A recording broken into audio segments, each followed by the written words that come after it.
Good morning everybody. आज प्रतियोगिता के प्रश्न को आगे चलते हैं। आइए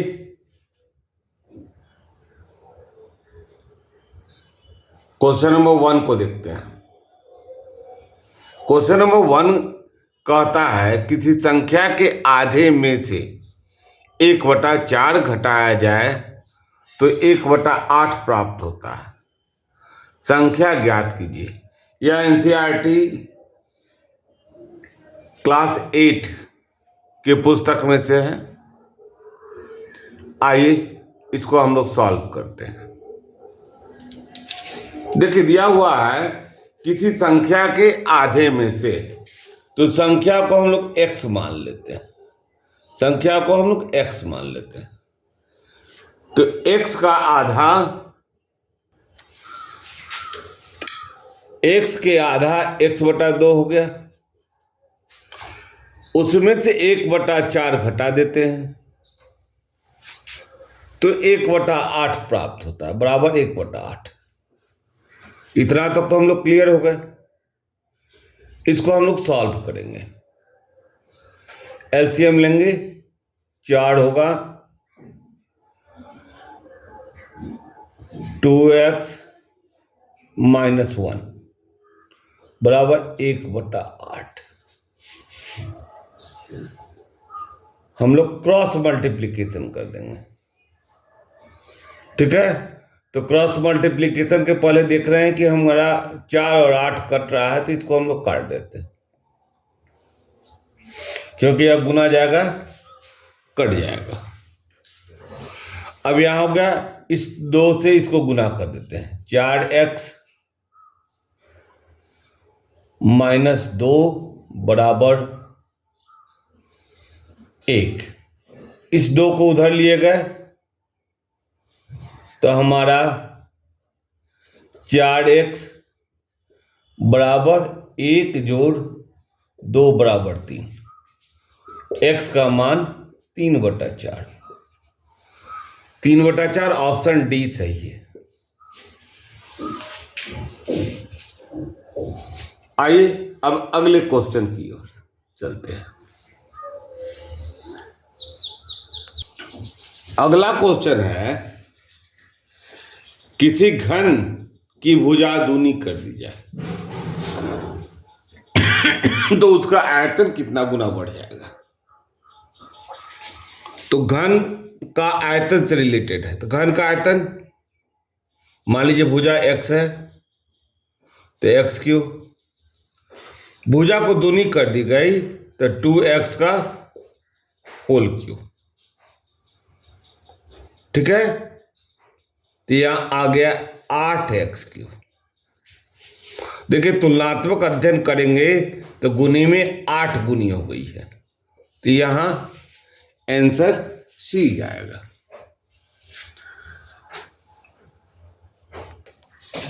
अगला क्वेश्चन चलते हैं। 3 लगातार गुणज 11 के 3 लगातार गुणज धनात्मक पूर्णांकों का योग 231 है, तो सबसे छोटी संख्या का मान होगा। तो 3 के लगातार गुणज को हम लोग ही कर ले, तो हमारा 11 के गुणज है, ध्यान रखिएगा। 11 के लगातार गुणज 11x + 1 11x + 2, तीनों का योग जो कह रहा है 231 है, ठीक है। 11 कॉमन ले लेंगे, आ जाएगा x + x + 1 + x + 2 बराबर 231। अब हम 11 से भाग देते हैं 231 को, तो x + x + x 3x +3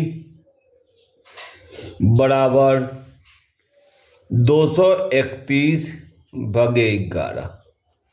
11 दूनी 22 और 11 एकम 11, 21 हो गया। ठीक है,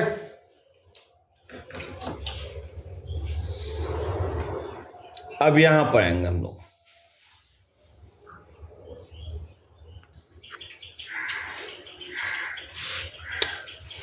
अब 3x बराबर हो जाएगा, ठीक है, 21 - 3 बराबर 18, x बराबर 6। तो हमारा कह रहा है कि सबसे छोटी संख्या का मान होगा। तो 11 को x से गुना कर दें, क्या कि छोटी संख्या 11x है, तो 11 × 6 = 66। आपका ऑप्शन डी जाएगा। अब आइए अगले क्वेश्चन को चलते हैं।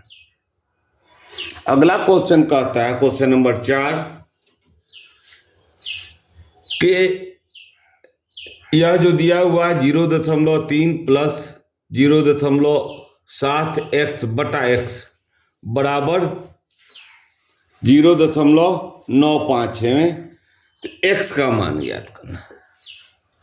तो यह हम इसको क्रॉस मल्टीप्लिकेशन कर देंगे, तो हमारा आ जाएगा 0.3 + 0.7x बराबर 0.95। ठीक है, और ठीक है, और यह x से गुना हो जाएगा तो x हो जाएगा। अब हम 0.3 बराबर हो जाएगा 0.95 - 0.7। यहां भी x है, यहां भी x है, तो यहां पर घटा देंगे तो हमारा आ जाएगा 0.25x।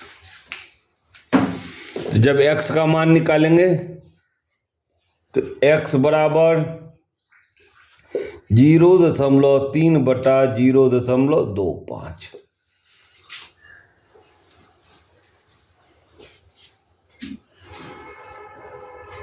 यहां तक तो हम लोग क्लियर हो गए। अब इसको हम लोग भाग देंगे, तो देखिए यहां पर दशमलव बदलने के लिए दोनों में दशमलव के बाद के अंक को बराबर कर दिए। अब 30/25 को हम आराम से काट सकते हैं, 6, 5। इसको दशमलव में बदलेंगे तो 1.1/5 1.20 होगा। यहां 2 5 दिया हुआ है, यहां 2 0 करके, ठीक है। अब आइए अगले क्वेश्चन की ओर। क्वेश्चन नंबर 5 है, एक बहुभुज के सभी अंतःकोणों के मापों का योग 540 डिग्री है, तो उनकी भुजाएं ज्ञात करें। तो देखिए यहाँ पर समझने के लिए सबसे अच्छा होगा, ऐसे तो फॉर्मूला है, हम आपको बतला देते हैं। 540 है, यानी कि 3 ट्रायंगल है।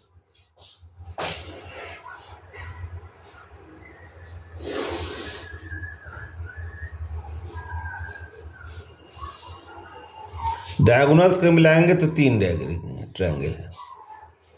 तो इसकी भुजाएं 1 2 3 4 5, 18 36 18 23 54, तो इसकी 5 इजीली हो जाएगी। ऐसे ही इसको हम लोग जब फॉर्मूला पर ले जाएंगे तो यहां होता है n - 2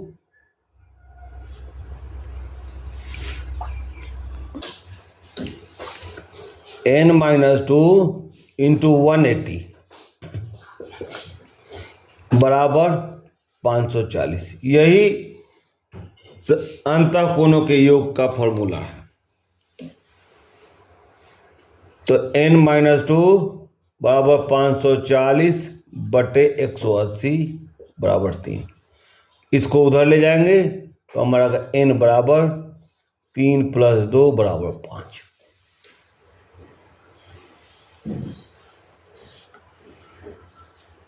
n बराबर 3 + 2 बराबर 5। आपका यही आंसर होगा। अब आइए अगले क्वेश्चन की ओर चलते हैं। अब आइए क्वेश्चन नंबर 6 की ओर चलते हैं। निम्न में कौन पाइथागोरस त्रिक है? तो ध्यान रखेंगे हम लोग, पाइथागोरस त्रिक का मतलब होता है, पाइथागोरस प्रमेय जो है समकोण त्रिभुज से है। तो कर्ण जो है दो अन्य भुजाओं के वर्गों के योग के बराबर होता है, कर्ण का वर्ग। तो हम यहाँ जांच कर लेंगे कि बड़ी भुजा छोटी दो भुजाओं के वर्गों के योग के बराबर है कि नहीं। तो यहाँ देख लेंगे 25 आएगा, और यहाँ 3 × 9 + 16, ठीक है। तो 5 का वर्ग 25 हो गया, 4 का वर्ग 16 हो गया, और 3 का वर्ग 9 हुआ। इसका ऑप्शन सी जाएगा। इसको हम प्रत्येक बिंदु को जांच लेंगे, हमारा आंसर आ जाएगा, ठीक है। अब अगला क्वेश्चन है, अगला क्वेश्चन है 24² -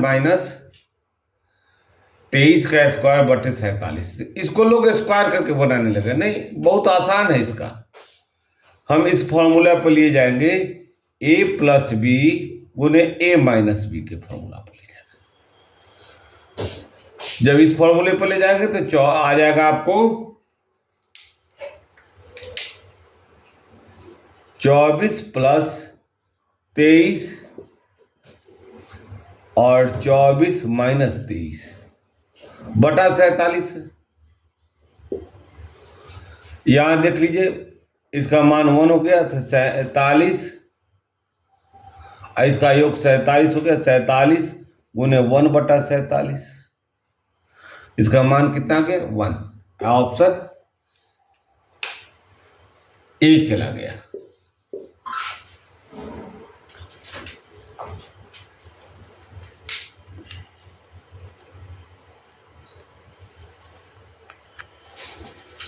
क्वेश्चन 8 है, 3 अंकों की सबसे बड़ी पूर्ण घन संख्या क्या है? संख्या है, एकदम हल्का क्वेश्चन है। 3 अंकों की सबसे बड़ी पूर्ण घन संख्या, तो 900 सबसे बड़ी नहीं है। छोटा को तो ध्यान ही नहीं दे रहा है दोनों पर। तो 900 का वर्ग हो गया 30, तो हम 31 पर ध्यान देंगे। तो 31 का वर्ग कितना हो जाएगा? 31 गुना 31, हम लोग 31 से कम 31, हाथ में बच गया 3, 31 दिया 63, 3 93, 3 96। तो हमारा ऑप्शन डी जाएगा। अब आएंगे हम लोग क्वेश्चन नंबर 9 की ओर चलते हैं। क्वेश्चन नंबर 9 कहता है कि पहली संख्या दूसरी संख्या से 20% अधिक है, तो दूसरी संख्या पहली संख्या से कितना प्रतिशत कम है? यह मोस्टली आपको पूछता है। तो मान लेते पहली संख्या 100 है, तो 20% अधिक हो गया, तो दूसरी संख्या से है, तो दूसरी संख्या को हम लोग 100 मान लेते हैं। यह 100 है, तो पहली संख्या कितना हो गया? 100 + 20, 120। यह 100 इसलिए मान लेते हैं कि आसान हो जाता है। अब देखिए, दूसरी संख्या पहली संख्या से कितना कम है? तो 120 में 20 कम है, 120 में 20 कम है, तो प्रतिशत हमेशा 100 से होता है। तो 100 में 20 गुने 100/120, या कैंसिल कर दिए 6, 50/3 ऑप्शन ए सही है। अब आइए अगला क्वेश्चन चलते हैं, क्वेश्चन नंबर 10। क्वेश्चन नंबर 10 है कि कोई साधारण ब्याज की दर से, कोई धन साधारण ब्याज की दर से 5 वर्षों में दूना हो जाता है। तो देखिए यहां पर साधारण ब्याज लिखा हुआ, यहां जाएगा साधारण ब्याज का PRT/100। P मतलब प्रिंसिपल, यानी कि मूलधन गुने समय गुने दर बटा 100। तो कह रहा कि साधारण ब्याज की दर से 5 वर्षों में दूना हो जाता है, x जो है 2x हो जाता है। तो इसमें मूलधन जो हो गया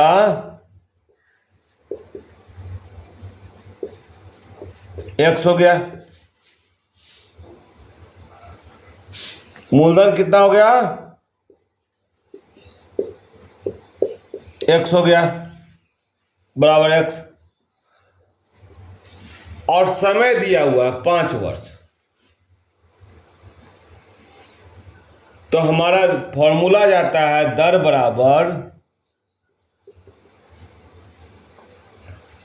मूलधन गुने समय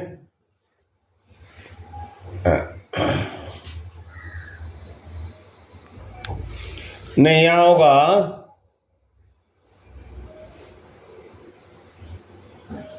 ब्याज गुने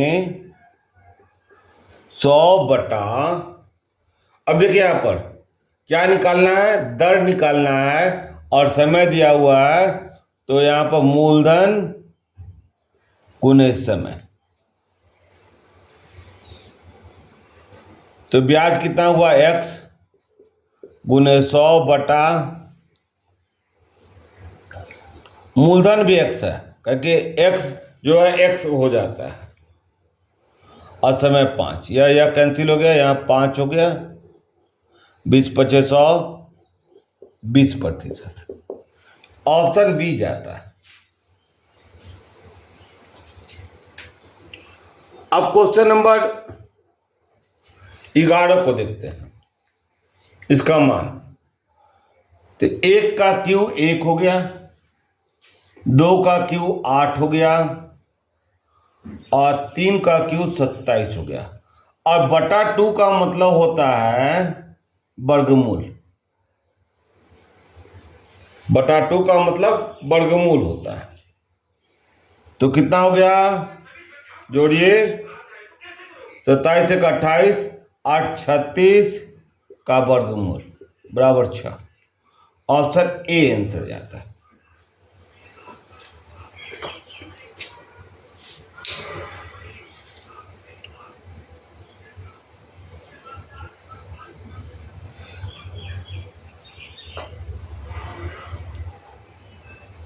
आपको वीडियो अच्छे लग रहे हैं तो और लोगों को भी आप शेयर कर दें, तो उनको भी अच्छी पढ़ाई मिल जाए।